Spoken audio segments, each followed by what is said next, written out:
Welcome to Crave the Rave, a naughty podcast for old school ravers who need a fix of the rave. I'm Lady Bizarre. And I'm Jess the Mess. On each episode, we'll be reminiscing over hilarious, embarrassing, and downright mental stories from our raver days. Think trippy tales, fezzy fails, and stories from the sesh. We've seen, heard, and done it all. And we bet you have too. So join us for a trip down memory lane. Welcome back, everybody, to another episode of Crave the Rave. I'm Jess the Mess. And I'm Lara, the Bizarra. And we actually have come to you today with a brand new microphone. So we're probably sounding much better than we have been. Crisp. 1, 2, 1, 2. So let's jump straight back in. So, how you been, Lara? I'm doing good. I saw on Instagram that you've actually been out. I did. I actually went to a rave. Tell me about it. Well, it was actually a private party that I kind of wangled an invite to, gotta be honest. But I saw the lineup and I was like, I have to be there because it was Brocky and Det. Oh, I'm jealous. It was so good. So tell me about your night. Tell me all about it. I was still sober. Actually, I had a 0.5% beer and I was still worried about whether that counted as alcohol because I'm still in this egg freezing process. And I was like, oh my God, is this, allowed? But everyone was like, no, that's the same as like a kombucha or something. Oh, right, yeah. Apparently it's fine. And then I just had it up. I was like, fuck, the music. It doesn't matter. Like, you can literally be so sober. And if the music is banging and the vibes are on point, you can fucking go. Like, it was 2 a.m. and I was like, I could carry on raving all night.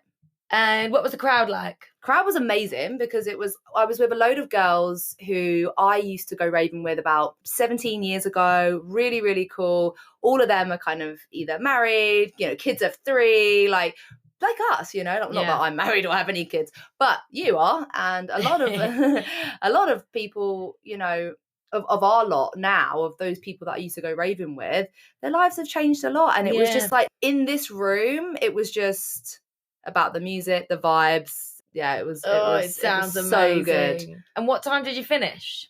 Well, it was still going. I left at 2 because literally it was 2 o'clock is so late. Oh my God. If I stay awake till 11, I literally have anxiety the next day that I'm going to be exhausted, and I am. I was up till 3 last night. But you also have a kid now. I don't. So for me, I've always been a night owl. Personally, that's just how I function best. That's why working a 9 to 5 never really worked for me, because I was like, hang on, this whole staying up till 2, 3 in the morning and then getting up at 6:30 or 7 when the alarm goes off. I was like, it doesn't work. I don't actually sleep. So yeah, the actual night was sick. I had a really, really, really good time.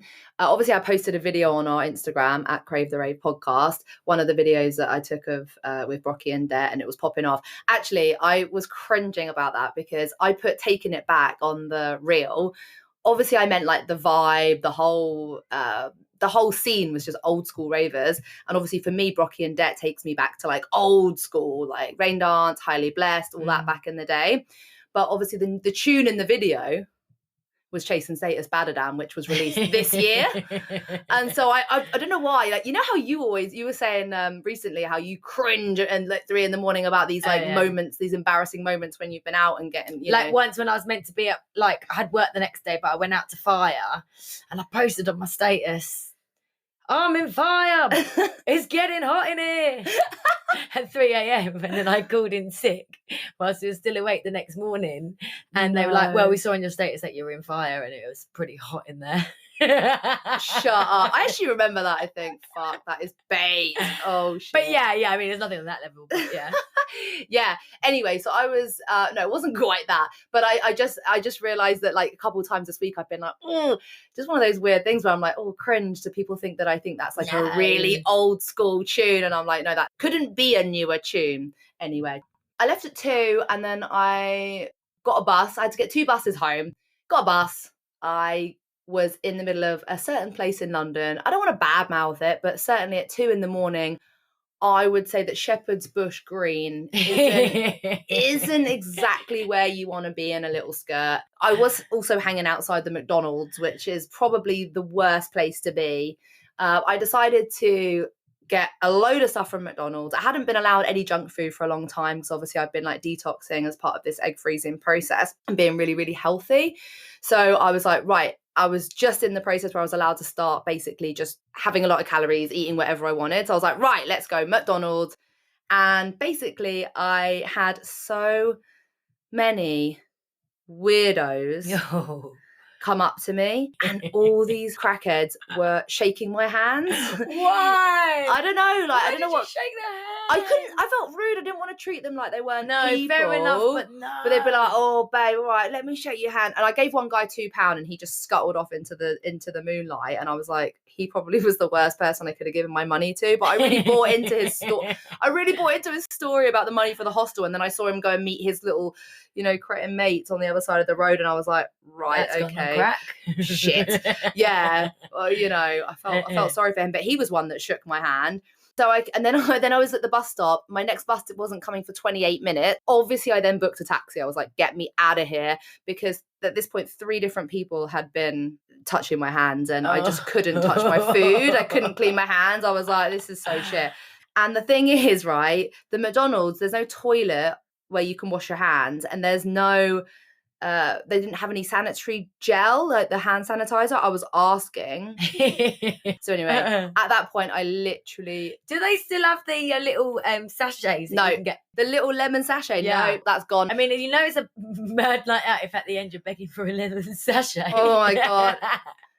Oh, they take me back, actually. When did they stop doing that? But anyway, at this point, I remember getting in the taxi feeling like really just like, I actually don't think I ever want to go out again. I think being at Shepherd's Bush at 2 a.m. in the morning would make you feel like that. Oh man, I'm so jealous. I'm really craving a night out. I still haven't got anything booked. Yeah, but you can't be out after 11 anyway, mate. So what are you going to do? Go for a day rave? There's nothing worse than if I do have a late night and then waking up the next day and I have a 2-year-old to look after. It is the worst thing in the world. Honestly. You enjoy it while you can. Yeah, I get that. I can like tap in and tap out with your little baby D. Yeah. I mean, I don't know how parents actually do it when they've got like more than one child. Luckily, I've only got the one at the moment. And I just think how people actually have a mad night out and then do it with more than one child. I've done it a couple of times. And I've done it a couple of times when she was more of a baby than a toddler. And at that point, they do just sit there and not do too much. So it wasn't so bad. But as a toddler now, oh my gosh, Ashley keeps wanting to have a night out. And I do want to do it, but I just can't bear the thought of the next day. It really does put me off. Yeah. Do you have like the fear when you're out, or is it more like when you wake up? Yeah. I mean, we went out for like Ashley's birthday meal. It was just him and me, and it was like proper night out. And we ended up with like, he was giving it the big one, like, should we go out? And I thought about it. I didn't want to say no at first, but I was thinking no. But I thought, let's see how we get on. We had a couple of drinks, and then I read his mind. We just wanted to go back to bed because it was actually a night without the kid. And we were in bed by 11 o'clock. Wow. Okay. So it was more like a night off than a night out. It was a night off. Well, yeah, that's spot on. That's exactly what it was. Got you. Okay. All right. So I need to enjoy it while I can. Yeah, you need to do as much of it as you can because suddenly one day you can't. All right. So what do you think? Is little baby D going to be a little raver or what? I really, really, really, really hope so. Like, we're going to force her to. She might go the opposite way, but we're going to really try and get her into raving. I just think it's such a nice thing for people to grow up and do. And I think the friends you make and the life of ravers, I just think it's lovely. Like, lovely? Yeah, I do. I know it's a funny word, but like, I met you through raving. Yeah. I met like most of the people I know through raving, and you're all respectable grown-ups now. And I just hope that she enjoys that growing up. Like I really don't want it to be just a basic little girl who doesn't get the good music. So in order for, we're blaring a lot of drum and bass, a lot of techno in her ears right now. Did you see the video that I put on our story this week of like the 4 kids in the back of the car? Oh, that is it. That's along? Us. That is us. Honestly, Sunday morning techno sesh. Like, she goes to church and then she comes back and we're blasting techno. And we're definitely going to like buy her some decks because I don't think there's enough like female DJs. I mean, there is more and more now, but I don't think that as a woman, as a little girl, you're encouraged to like be on the decks and like mix music, whereas boys are a lot more. I think they show more of an interest in it because they see male DJs where there's not so many female DJs, although actually recently I have been to quite a few like festivals where they are really focusing on female DJs, so that's amazing. But I want to be able to know that that's something that she can do if she wants to, or even be an MC. Like I always thought that honestly I've made such a good MC, but I never got an opportunity to do that because it wasn't a thing that women do or girls do. So I'm going to encourage her to do all those things, and I just hope that she goes to a rave. I've got to admit, I'm never going to go to a rave with her. I'll give her lots of advice. I'll give her lots of honest advice, and the best I possibly can. But for me, I'm not going to be a parent that goes to a rave with my kids. But I'm very much going to encourage them to get out there and go and explore and do their thing, because I think it's really, really important. That being said, we took her to her second birthday to Raver Tots. I remember, yeah. And okay, all I'm going to say is... Well, tell people what Raver Tots is. Okay, so Raver Tots is a baby rave. What I thought in my head, probably based on their really good social media videos and their PR is fantastic. What I thought in my head it would be, so what it was in real life, was 2 different events. So I thought that it would be like really amazing experience for everybody, ranging from the kids to the adults, and it was just, I don't know, it was just whack. It was so whack. Like I thought at least the music would be really good, and like when we got there the music was good, and then we realized they played the same set of music over and over and over again, and it was all the classics. No. I swear to God, like I heard While Out 4 times. Like shit. It was unreal. I heard all the classic like tunes that you go out, like we used to go out for and stuff. Like we heard them over and over and over again. We couldn't believe that we're hearing them again.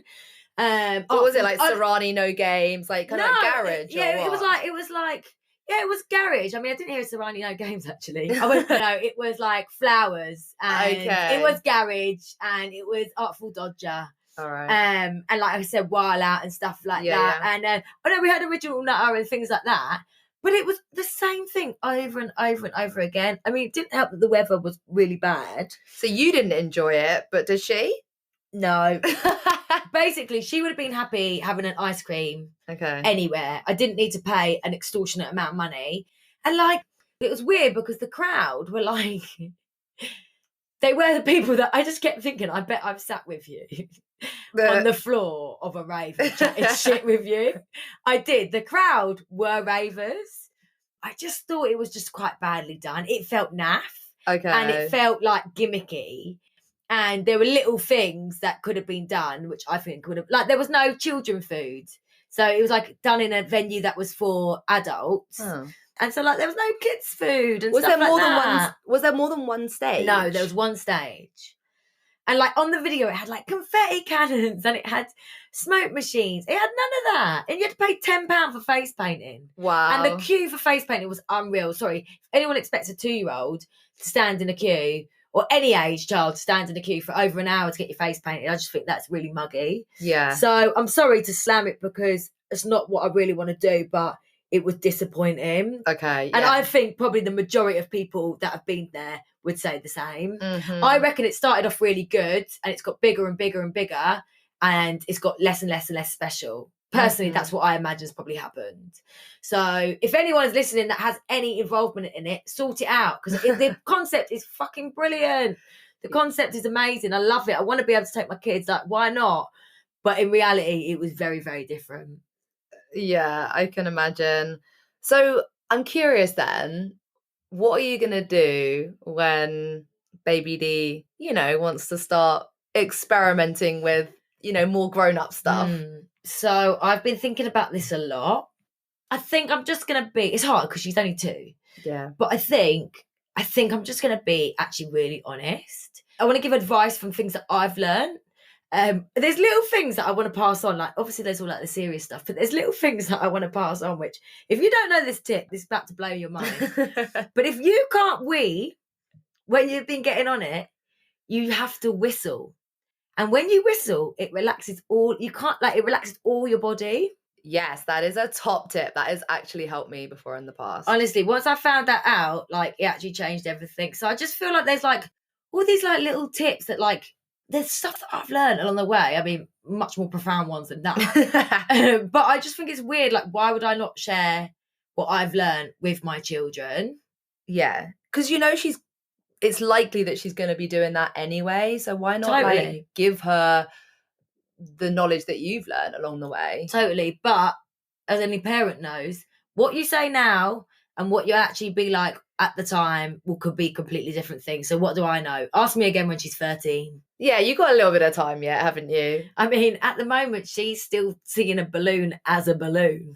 Although, so actually true. thinking about it, by the time she's old enough, laughing gas won't actually be a thing. I think they're banning it. Well, Ashley said they're banning it, and he's literally panic bought loads of laughing gas. Oh, wow. Not for a particular activity. He's just worried that it's going to be made illegal and that he can't get it anymore.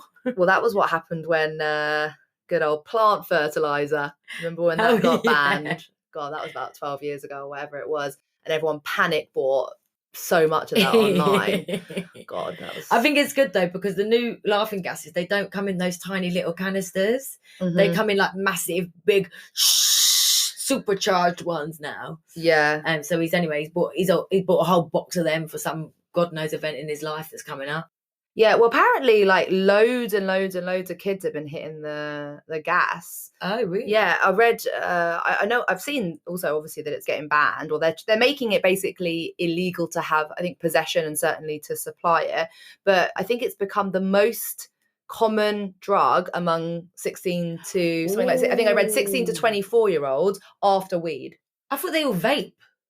They vape as well. That's a whole other thing. No wonder their lungs are mashed. What are you basing that on? Well, I've seen a few news stories where like kids, it's really sad. There are kids who've got really bad lungs. Yeah. So have you seen that new Netflix documentary, No. Juul? No. The rise and it's called like the Big Vape Rise and Fall of Juul. Now that does scare me. I don't want it to be a smoker. I don't want it to be. I don't mind her going out, but I don't want it to be a smoker. I don't want her to be on the vapes. Like I'm not. I just don't think that's a nice thing. It's not sociable. I am so happy that I gave up vaping. It's bad. Like, it is actually really, really bad. And obviously, yeah, just talking about kids and stuff, picking this stuff up, there's some mad stats that are in that documentary. I think at least 10% of like young teens are vaping in the US. That was the stats for the US, or have been vaping, which is actually, that's a mad statistic for that age. But I remember people saying that like you could die of laughing gas. I mean, do you remember when our mates robbed a whole hospital canister that was like huge, the big dispenser one, and we were all doing them on another. Like we had like those big bouncy balloons that are massive, the space hoppers. Yeah, like space hoppers. Like the balloons with the side of space hoppers. And we were filling them up because we had a never-ending supply of it. And I remember looking at my mates and thinking, what is going on here? This is another level. This is crazy. Yeah, that is nuts. I mean, you do get it when you're giving birth. You should have seen me and Ashley in the birthing room. Yeah. My sister, when she gave birth, she did not stop huffing it. And I didn't stop. I was like, can this run out? They're like, no. I was like, oh, great. But what was really funny was every time they were leaving the room, Ashley's like, give it to me. So really? He was on the bouncing ball. And I was giving him the laughing gas, and he was like, and then he was like off his head, like bouncing around on this ball, because we were playing like really nice, like sort of like lo-fi sort of techno beats sort of thing. Mm-hmm. That was like our birthday music, and he was bouncing around on this ball off his face. And every time they came back in, they must have been like, oh my God, he's been on it again, because he looked so obviously blue lips and literally blue face. Wow, yeah. I don't know if you were there, but basically, did you hear about the time when we left a box of 600 of them on the street? No, I didn't hear Oh my God, what fucking bozos, right? So we were heading it was after, we'd taken this box to a club. We knew we were going to be heading to an after party afterwards, like a sesh or whatever. This is when we were like big on the gas, hitting up the nos hard, like, oh my God, it was just too much. Anyway, everyone was obsessed. We'd all chipped in. It was like someone's birthday or whatever, and we knew we were going to have a big sesh after. So we carried this big box, but you give you know, a big group of people who are off their nuts, a box to take care of. Yeah. And we all just got in taxis. No! And then we get to the party and everyone's kind of going, where's the box? You got the gas? Oh, you had it. And then we just suddenly realised that nobody had it and we just left it on the street, basically. So somebody found 600 at some point. Yeah, but it could have just been like a normal person that was walking down the road that had no idea what it was. Yeah, probably. We had a similar story. We went to Festival one year and we used to sell it at Festival because we used to sell it at festivals to make money. It was really funny, actually, when we used to make all this money and come out with like thousands of pounds in pound coins. But anyway, we went to Festival one year and they're really strict. Security is actually really strict. And we were camping. We got them in, fine. No, we got them into the camp. Yeah, we got them into the campsite, and then for some reason we needed to get them into the festival to sell them. Mm-hmm. So they were in a bag, and we threw it over a hedge to try and get into the festival because security checked us every time we went through, and it got jammed in the middle of the hedge. So it got stuck at the bottom of the middle of the hedge, and it was there the whole weekend. No, this was like day one. Could you see it though? We could see it, but we couldn't get to it. And every day, every night, we were giving it another go. And we were even like, our friends of friends that like were coming over like, where you guys got gas? We were like, we don't have it. It's in that hedge. They're like, well, I'll go and get it. And then they're like, we're like, if you can get it, we'll give you as much as you want for free. But everyone like would like, it looked quite easy because you could see through like the branches at it. But when you actually went for it, you just couldn't get to it. And like security caught like one of our friends like up against the hedge, like trying to get in, and they pulled him over and like, what are you doing, Danny? He's like, oh, I'm just going for a wee. I'm just weeing. And they told him off for weeing. Anyway, on the last day, the last night, someone just threw themselves in, grabbed it and pulled it out, and they came out like bleeding. We were like, you can have as much as you want because like you've actually got a 600 gas. You can have like whatever you want. And anyway, we got it back at the end. I think we spent this last night just cracking gas for hours and hours and hours and hours and hours trying to get our money back. Oh shit, that is hilarious. Gas is literally the least discreet thing to sneak into a festival ever. It's literally like jingle jangle, jingle jangle. It's like big, clunky. Obviously, this is when you had like the individual boxes of the cream whippies.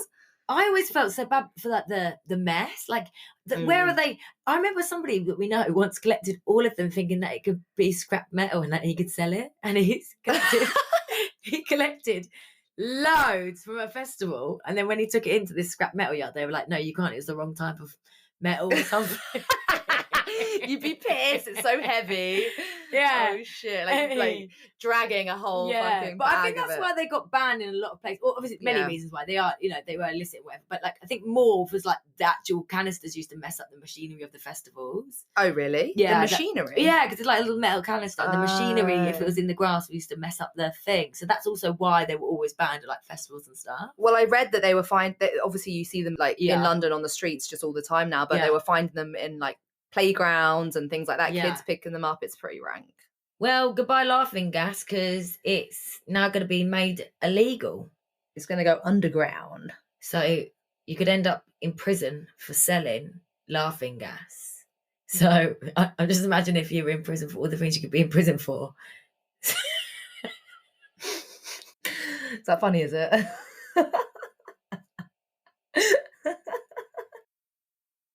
Sorry, I had to cut there because, well, I just thought it'd be really, really funny if you're in prison and they asked you what you're in there for, and it was for selling laughing gas. Yeah. Anyway, we shouldn't joke about it because it is serious and it is soon to be illegal. So don't be selling laughing gas, kids. Good. Is that one of your big lessons that you're going to hand over as well? And that is what I'll be teaching my kids. Mum of the fucking year, just the mess. Come on.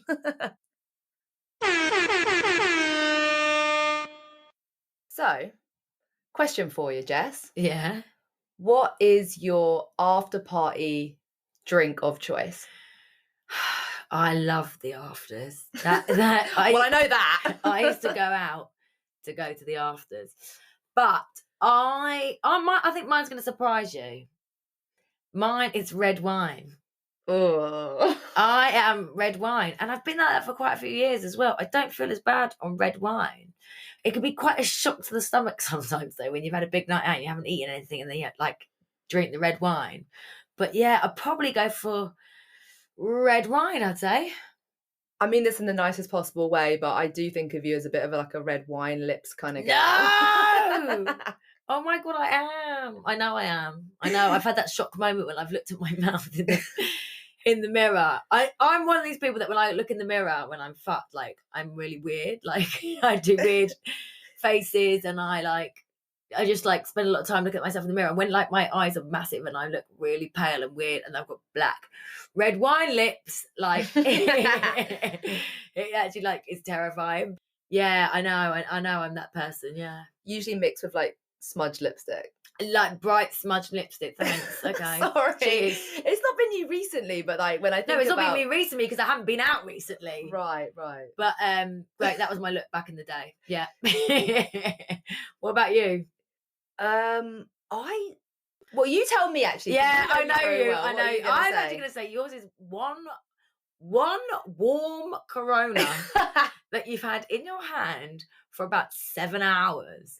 You must take the smallest sips ever, and you have it literally all fucking night. I wouldn't touch a fucking Corona if it was the last drink in the bar. These days. Back in the day, I went through a massive Corona phase, Desperado stage. Yeah. Obviously, rosé wine was big. Oh yeah, we used to drink White Zinfandel. We drank it. We drank it as though it was a really posh, amazing drink. It was actually like an alco pop. Gourmet, and it was like a thick, deep red, like that Blossom Hill shit. Oh my God. Tell you what, Ashley always drinks a Smirnoff Ice after. And what's so funny is everyone goes, Smirnoff Ice, and then they go, Smirnoff Ice, can I have some? And he always gets loads, and everybody loves a Smirnoff Ice at an afters. Yeah, do you know what? If you really think about it, the reason that I would always like nurse a drink for ages, and you remember seeing me with a drink for ages, is because I don't really drink in the afters. Not a big drinker.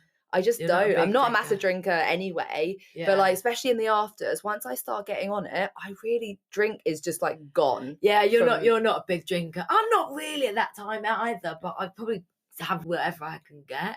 There's got to be a point when you stop drinking. Yeah, but some people, the more that they carry on, the more that they sesh, like it's actually the alcohol that keeps them going. Yeah, I hear that a lot. People are like, oh, if I stop drinking, I'll fall asleep. And I'm like, if I carry on drinking, I'll be sick. Like it just doesn't do it for me. Do you know what this reminds me of? Do you remember that guy in Ibiza? Oh my God, the Irish guy. So we were all by the pool after a night out. It was like daytime. And then what happened?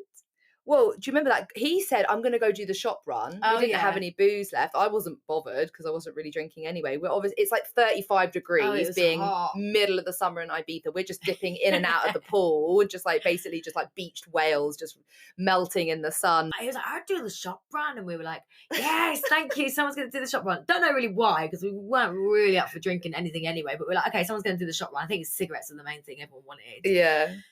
And then he came back and then oh, bless him. There was like probably about 12 of us still sitting, singeing ourselves in the sun. And he came back and this lovely guy came clunking back with these bottles off his nut. And he, one at a time, went round and popped open 12 bottles of sparkling wine. I don't know, like the cheapest rosé ever. And he unpopped, bless him, he went round and he unpopped every single person their own bottle. Yeah. What? Like... And he put them next to us and we didn't really clock that it was happening until it was like fully done. And I think there's like, we all had to like pretend that we liked it and it got really warm really quickly because it was like 30 fucking degrees. And we were sitting there and it was like, pop, pop, pop. And then we had to all like, oh, thank you so much. And like attempt to drink this warm, like acidic, fizzy wine that was like coating your mouth, like burning your mouth as we drank it, but we had to pretend that we were really thankful. Yeah. Just pissy wine. Pissy, dirty, horrible. Oh, bless him. You need more people like him. He was so sweet. Thank you for doing the shop run, because I hate doing the shop run.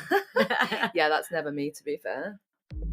Well, I think we might need to wrap up today because I can hear my daughter kicking off downstairs and I don't know how much more I can get away with having fun up here with you, but it's been really fun this week. It has, as always, and we will see you again next time. Take care. Bye-bye. Bye.